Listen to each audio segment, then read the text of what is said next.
آج صبح 9 بجے کمیٹی کی میٹنگ ہوئی. جو کمیٹی بنائی گئی تھی بینچز تشکیل کرنے کے لیے پریکٹس اینڈ پروسیجر ایکٹ کے تحت, وہ کمیٹی میں پھر ہمیں اطلاع ملی ہے کہ جسٹس منصور علی شاہ صاحب جو ہیں وہ اس کمیٹی میں نہیں بیٹھے, اور دوبارہ سے 2 ممبر کمیٹی نے ہی آج کا بینچ تشکیل کیا ہے.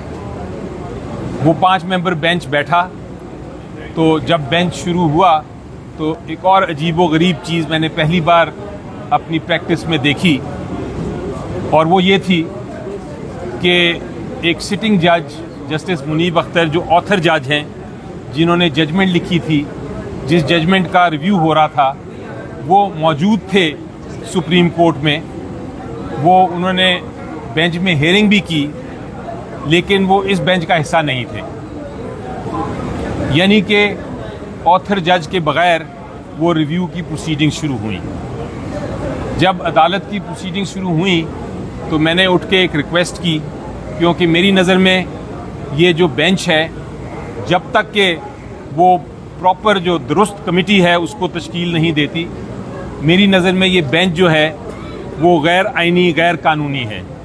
اور اس کا کوئی بھی فیصلہ جو ہے میری نظر میں, یہ میرا نقطہ ہے, وہ کوئی بھی فیصلہ جو ہے وہ یہ نہیں کر سکتی اس ریویو کے بارے میں یہ والا بینچ, جب تک کہ جسٹس منصور علی شاہ صاحب جو ہیں, جو بینچ جو کمیٹی کا حصہ ہیں, جب تک وہ کمیٹی میں نہیں بیٹھیں گے اور کمیٹی نیا بینچ نہیں بنائے گی, اس بینچ میں وہ طاقت نہیں, وہ قانونی طاقت نہیں کہ وہ کسی قسم کا فیصلہ دے سکیں. یہ آبجیکشن میں نے لینی چاہی تھی آج صبح, لیکن عدالت نے کہا کہ پہلے ہم سن لیں گے سپریم کورٹ بار ایسوسی ایشن کے پریزیڈنٹ کو, اور اس کے بعد پھر ہم آپ کو سنیں گے. تو ہو سکتا ہے کل مجھے ان پوائنٹس پہ سنا جائے.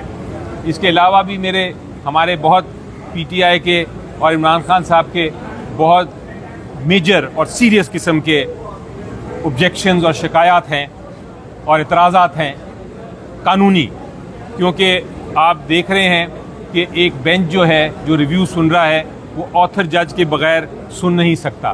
یہ جسٹس منیب اختر صاحب نے خط میں بھی لکھا ہے, اور وہ آج بھی اسی لیے شاید نہ بیٹھے ہوں اس بینچ میں.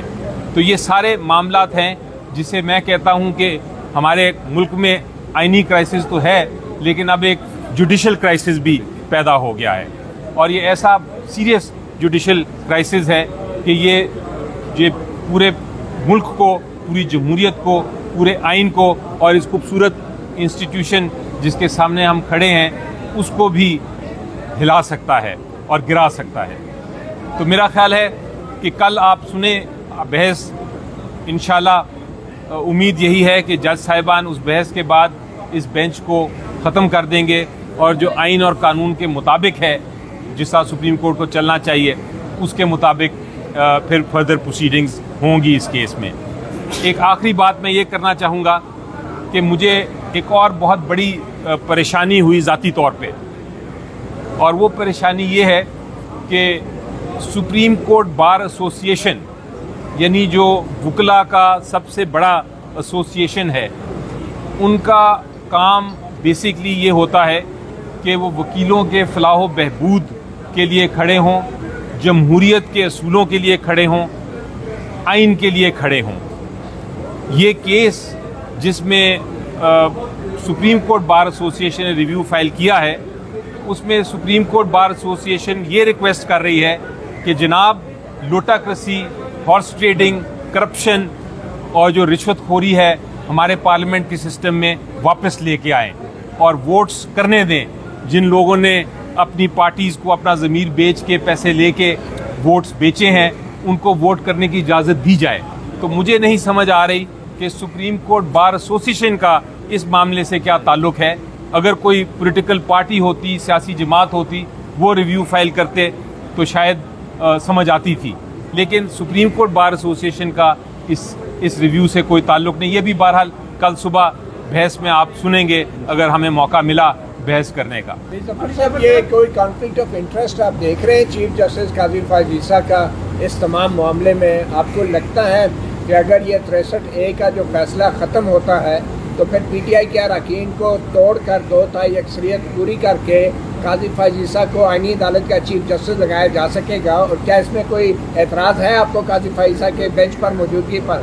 دیکھیں 63A کا آپ نے بات کی اور آپ نے ایک بہت اہم لفظ استعمال کیے، conflict of interest. Conflict of interest کا مطلب یہ ہوتا ہے کہ آپ جس چیز کا فیصلہ کرنے جا رہے ہیں وہ آپ کو فیصلہ نہیں کرنا چاہیے، کیونکہ اس فیصلے سے یا اس فیصلے کا جو بھی نتیجہ ہوتا ہے اس سے آپ کو نقصان یا فائدہ ہوتا ہے۔ یہ کانفلکٹ آف انٹرسٹ کا مطلب ہے آسان الفاظ میں۔ میں جو بحث کروں گا کل اور جو میں پوائنٹس ریز کروں گا وہ قانون، آئین اور منطق پہ بیسڈ ہوں گے۔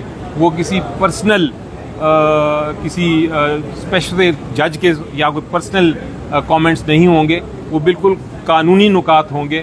اور مجھے یقین ہے کہ وہ جو قانونی نکات ہیں وہ اتنے وزنی ہیں، وہ اتنے بھاری ہیں، وہ اتنے درست ہیں اور اتنے قانون اور آئین کے مطابق ہیں کہ وہ انشاءاللہ ان کو منظور کیا جائے گا۔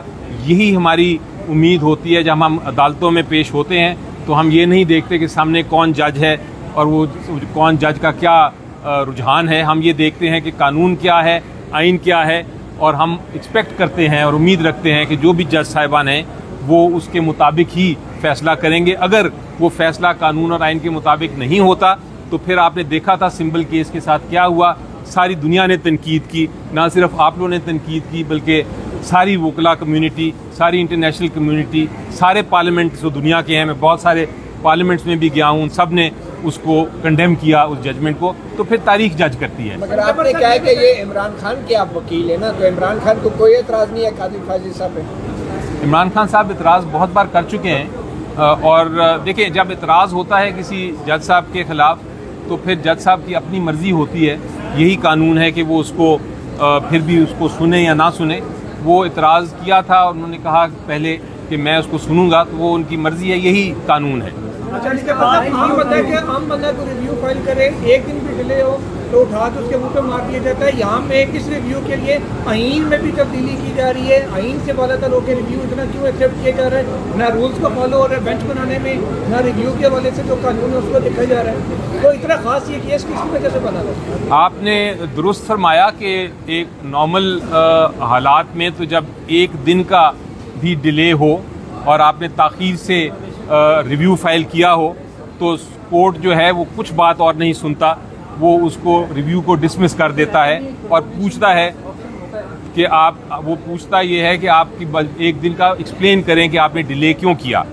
تو یہاں ڈیلے ہے اور میرا خیال ہے کہ نہیں، اس کو آبجیکشن ہم نے ریز کی ہے، اس کو نوٹ کیا تھا جج صاحب نے آج، وہ بھی کل آبجیکشن لیں گے۔